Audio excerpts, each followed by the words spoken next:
So here we are again on the site of the geologic prototype. Last time we were here, we were pouring concrete in our footings, and since then we have filled in the inside of the footings with gravel, and now we are going vertical.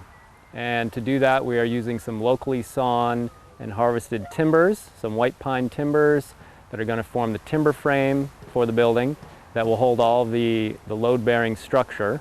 And that's what's going on behind us. And we can get a little closer and see some of the details. So last time we were here, we were placing concrete into this footing here, which is like a big grade beam. And we've done that. And then we put on the mud sill here, pressure treated, and then a second plate here, which we'll use to attach the structural insulated panels to. They're out in this plane. And we have here the timbers that are the locally sawn and planed white pine, native species, came from 15 miles away from here.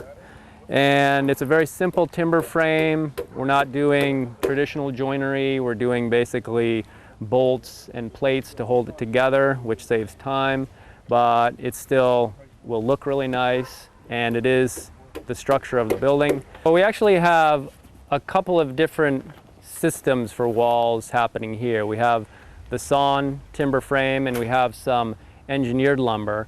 This is like plywood, basically, that's very strong. It's laminated lumber, and we're using this in this application because we want to bury it in the wall. This is the kitchen, and we didn't want to have a timber element sticking into the kitchen cabinets. So we're using this. It's the same strength as the 6x6 pine, but it's 3.5 inches by 7.25 inches and fits in a standard 2x4 wall.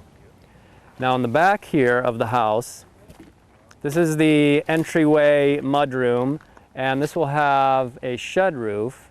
And back here what we've done is used a typical 2x4 stud wall, which is very inexpensive. We have a lot of storage back here, so the timber frame wasn't going to be a very useful aesthetic element, so we're just using a standard 2x4 wall here. And then the way all these walls are going to be put together is on the outboard side of the structure, we're going to have what are called structural insulated panels. And that's a sandwich made with oriented strand board, foam, and then another layer of oriented strand board. And they're very strong. They provide the lateral support for the walls, and they will get attached on the outboard side of this wall at the bottom, right down here in this space, and at the top they'll connect to the top of the wall. We were just at the north wall, which is a 2x4 stud wall, and we do that for various reasons that I mentioned.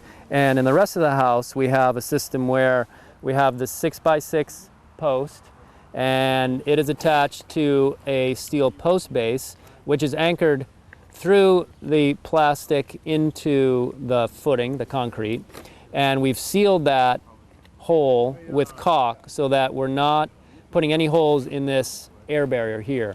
This air barrier goes under this gravel, and it will come up and be attached to the interior part of our structural insulated panel once we get that, and that will form an air barrier along with the walls and other systems we do that we'll talk about later. So on this wall we have the timber post. We will have a 2x4 stud wall that we'll use to run wiring in. We'll also insulate that with cellulose, and then we'll have the structural insulated panel outboard of that. And as I mentioned, that's a 6.5 inch panel that gets screwed here. It's going to be screwed to timber members at the floor system. And the reason we're using different wall systems in different parts of the house is because we're always trying to maximize the green building materials, the cost, the labor cost for how efficient it is to build that way, and the energy efficiency.